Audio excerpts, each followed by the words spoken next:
kami na from and installed. And this is used for irrigating our farms, right? So we are also, in a way, really involved in agriculture. So, may market na po ba tayo ng pag-ship na to? Kasi masagla. What do you mean? This one?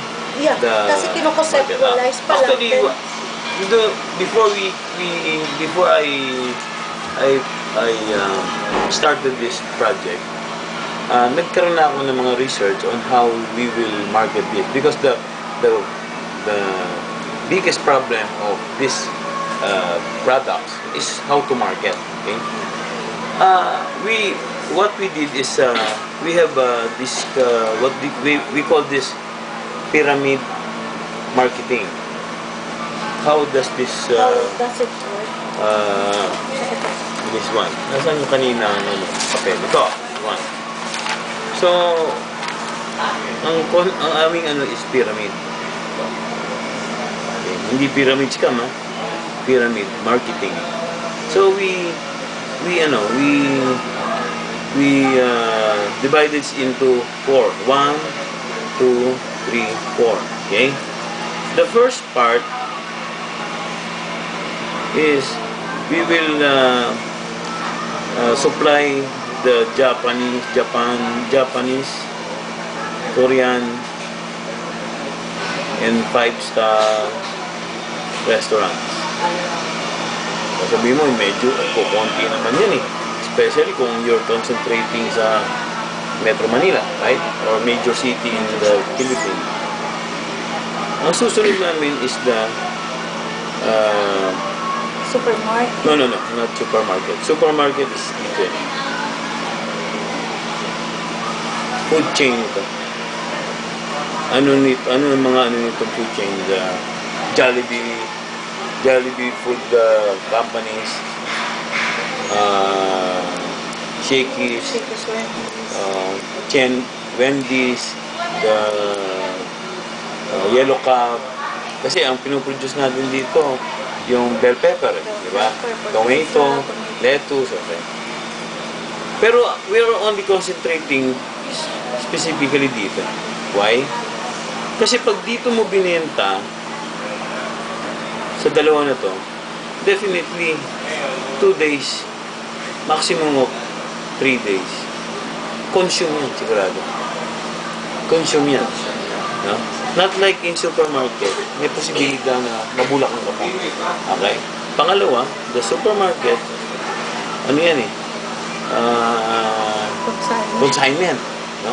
Saka may terms. Dito hindi, wala. Kung may term ka man dito, very fixed. Siguro mga 1 week to 1 month. Or cash, possible cash, so that they can get lower price. Supermarket, dyan. Yung mga ano to, high-end to. High-end supermarket. Hindi yung Rustans, SM, Robinson, Pure Gold, mga ganun. Sa amin, tingin namin, dito pa lang, ubus na yung aming stock. Lalo dito sa food chain. Naging curious po kami dun sa dun sa sinasabi na we will grow strawberries dito sa Bulacan. Kaya yun po yun. Kasi nga, ang ano niyan, if you will notice, saan lang tumutubo ang strawberry? Sa mga malamig lugar, Baguio. Pero mali na ngayon. Meron na tumubo ngayon, napatubo nung isa naming kasamaan dyan sa Legazpi. Which is mainit. So, depende sa variety. But anyway, if we will tap the variety ng sa Baguio, ang kailangan niya is 8 to 10 degrees centigrade. Okay? Ano sabi kanina? Yung AWG can lower the temperature ng water up to 6 degrees centigrade. So, hindi imposible. Posible. With the help pa ng aircon to maintain the temperature, so walang problema. Yun pa kung tanong ko, yung AWG can act as an air conditioner and a dehumidifier, di ba? Yes. Tapos parang ano niya, yung... di ba pare, sample? Pagka di ba may mga napunta na ba kayo sa mga yung weekend market, anong ginagawa? Di ba? Air, ventilador na may tubig. Okay, sa amin, parang gano'n din, meron din yung ventilador na magpapaikot ng hangin, pero may fogging machine kami. Fogs, parang mist. So sa lahat ng area na yan, ang binubuhos niya is 6 degrees centigrade.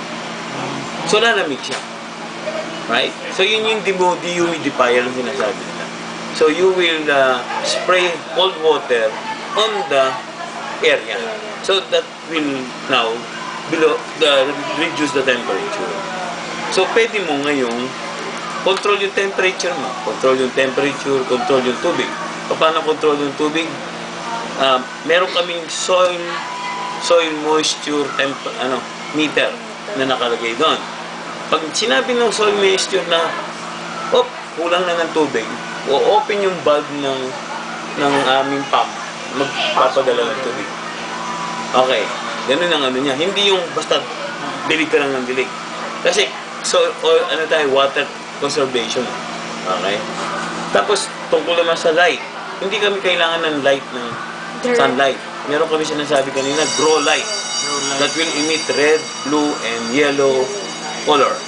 That is nitrogen, phosphorus, potassium. Yun.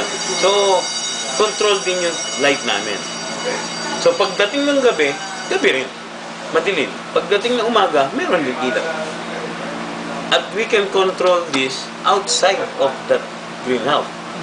Pwede namin niya i-control kahit nasa abroad ka. O kaya tawagan mo, pare, baba mo yung temperature, taas mo yung temperature, baba mo yung tubig. Even a remote area na hindi ka computerized, nakalagay dito. If you will, nakalagay dito is computerized.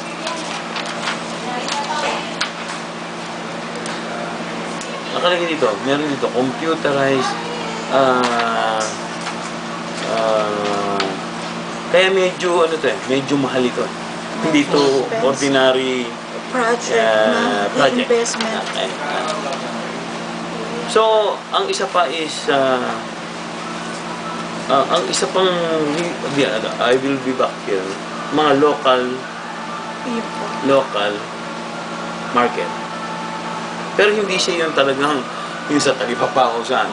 Ito mga farmers, di ba? Yung mga high-end na farmers, saan pa ba? Yung sa Nepa Pure. Yung mga ganon, hindi yung Sa mga bagsakan? hindi mga bagsakan tayo.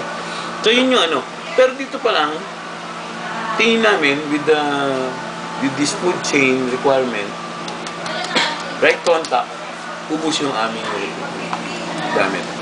At tapos, ano ang magiging namin, advantage? One is, organic kami. Purely. Literally, kami ang organic lang. Kasi sinasabi nila, marami magkiklaim, we are producing organic. No? Organic yung fertilizer na. Pero yung soil nyo, yung water nyo, di ba? Hindi nyo pwede maklaim yan. So, actually, there is next year, kung mag-umpisa na kami, next year we will be certified by an organic third-party company na meron tatak yan na May organic. association po yun. Meron certification yan. So, pag nakakita kayo organic, hindi talaga organic. Kung wala kayo makikita ng certification na parang ISO. Wow. ISO 9001, 9002, 9003, 9004, 14, 1401. So, kung wala yon, hindi ka organic. So, yung nagkiklaim na organic is not really organic. Organic ang fertilizer nila. Pero hindi yan yung kabuuan. The whole process. Diba sabi nga, tubig ang isa pang importante. Anyway, so, kami organic. Sir, Anong advantages namin? Ito yung advantages. Organic kami. Ngayon, ang price namin, hindi presyong organic. Organic, mahal. Mahal kasi yan. Pag sinabi mong organic, ang mahal yan. Hindi ako bibili yan. Very Bakit? Bakit baka ko? May plus 30% yan. Pero kami, same pa rin. Kung ano yung ordinary na binibenta ng market. For example, di ba, yung lettuce natin. Lettuce natin, normally, binibenta yan. So, sa supermarket, that range from $2.50 to 300. Yung meron ako nakita, no, Australian lettuce. Australian lettuce is 600 kilos. 600 pesos per kilo. Ang bell pepper, 800 pesos per kilo. We can produce this. We can produce this. Pero ang gagawin namin, ano ba yung existing price market ng price? Yan, kung sabihin ng market ay, ano lang yan, 100. O di 100 din kami. Pero organic kami. Ano advantage pa namin? Yung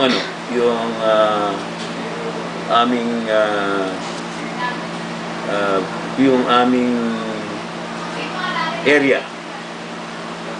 Mas malapit kami sa Metro Manila. 30 minutes lang kami. Samantalang ang Baguio, ano katagal? Yung travel time. Tapos meron silang problem of frost. Dahil open. No, ang frost, pag malamig na malamig, Nakamatay. mamatay yung ano. O kami wala, kasi control kami. Control kami. Temperature. Ano naman po yung Saka ang supply namin, full year round. Di ba? Wala kaming pag-ulan. season. Wala kaming ganun, di ba? Kung kailan mas mahal, di ba, minsan, pag maraming kamatis, halos magbali-bagang kayo ng kamatis. Pag maraming kalamansi, halos magbali-bagang kayo ng kalamansi. Pero pag nagmahal, piso, kalamansi, piso, dyan nila. So, that's the problem. So kami, yung supply and the price, stable. Full year round. Ngayon, kayo ba nakakain na kayo sa restaurant na ang in-offer na vegetable organic? Wala. Wala. Bakit? One is mahal. Two, hindi stable. Ibig sabihin, walang magsusupply sa kanila. Minsan sasabihin niya gusto ko ng broccoli. Ano sabihin? Wala akong broccoli. Bakit? Wala akong delivery wala akong deliver sa Baguio. So, hindi yan ang problema. Sa amin, stable. If you will, kaya nga makukuha namin ito. Why? Kasi pag sinabi namin, kung kailan mo kailangan, bibigay ko sa'yo. Stable ang price. So, makukuha namin yung market. Diba? Ang mga kliyente, gusto nila, okay ang price, stable ang price, saka stable ang supply. Hindi wala yung sinasabi mong supply and demand problem. Diba? O, yun. Sisirain natin yun. Tatanggalin natin yung problema na yun. Ano naman pong specific na mga high-value crop yung itatanim natin? Kasi we are very interested talaga sa strawberry, asparagus. High-end to. Strawberry, broccoli, cauliflower, asparagus. Walang asparagus. Yeah, very expensive. Pasta. Yun nga, strawberry, grapes, ang balak namin. Pati po ang grapes. Pati ang grape. Ano pong variety? Yung dark black. grapes? Oh, yung Yung dark? dark. Expensive. Dark siya. Yung yun ang pinakamamahal ng mga almost 200 to 250 pesos per kilo. Per kilo. That's it. Yun yung mga name it, we can produce it. Kaya nga ang mangyayari, the marketing arm will dictate kung ano kailangan mo. May siya ako tanong. Yun naman pong sa human resources, yun sa production po. Paano po yun? Galing po locally din ako. Yes, definitely. But with the high-tech system namin, we are only limited to siguro maximum of 5 people. Tapos with the help of this technical people, mga consultants. PWG. Tapos, yung ano po, advanced info namin dyan, lahat censored. Parang ganun high-tech siya. Sensor. Lahat siya naka-sensor. Kunyari, pag bumaba yung water, soil moisture, may sensor siya.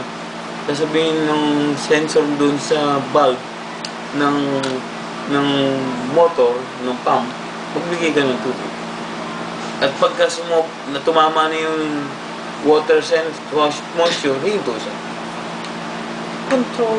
Controlled lahat. Controlled by environment nga. Controlled water, controlled ang ang ang ang temperature, controlled yung ilaw, Everything. everything. Yung last questions ko po, it's designed po ba para mag-sell lang kayo ng high value crop No. or it's only No. designed din But pag the agrotourism? purpose of this is one, ang reason dito is kung personal side ko, because this will be I want to retire early. At the age of 55, I will retire. Right? And then, I am into, what to say, how to help this problem of global warming. Global. Actually, we have another company which we produce. We are one of the contractor nitong Tiplex. I don't know kung nakaraan na kayo ng Tiplex. Esitex. Then Tiplex Tiplex na ngayon, yung going kasunod. to Baguio. Baguio. Ngayon nandun na sa Merosales. Okay, last week nag-open na yun. We are the And Agnaya. Pero mas malaki po yung sakop ng Santo Niño dito sa mga high crop. Ayan kasi mas, kung talagang matutuloy nga, kung talagang nakapreso na, malaking bagay sa ano natin yan, sa barrio natin yan. Kaya nga lang, hindi ko pa nga, wala pa akong idea dyan. Kasi nung marinig ko yan kanina, hindi ko naman pinag-anuhan. Hindi ko naman napag-isipan at alam ko hindi magkiklik dito.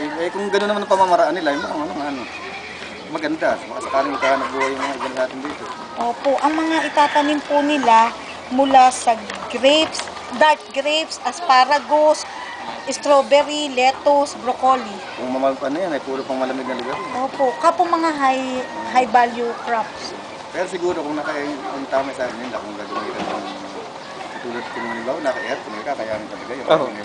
Solar panel po, kapo ito ang gagamitin nila, atmospheric water generator. Oo.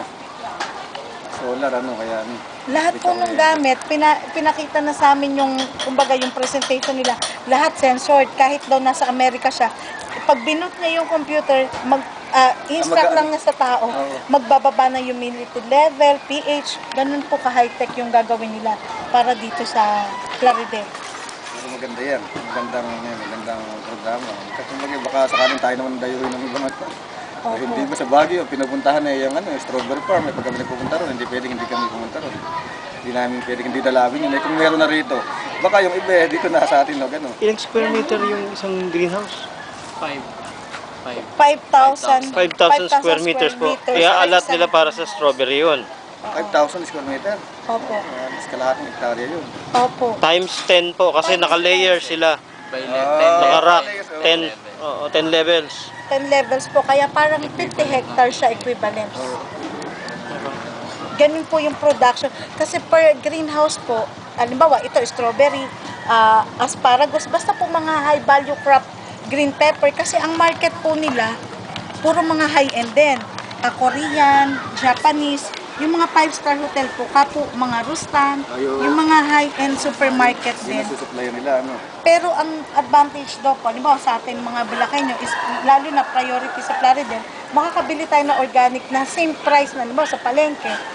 Asparagus, nakakabili 100. Ganun din, pero organic siya.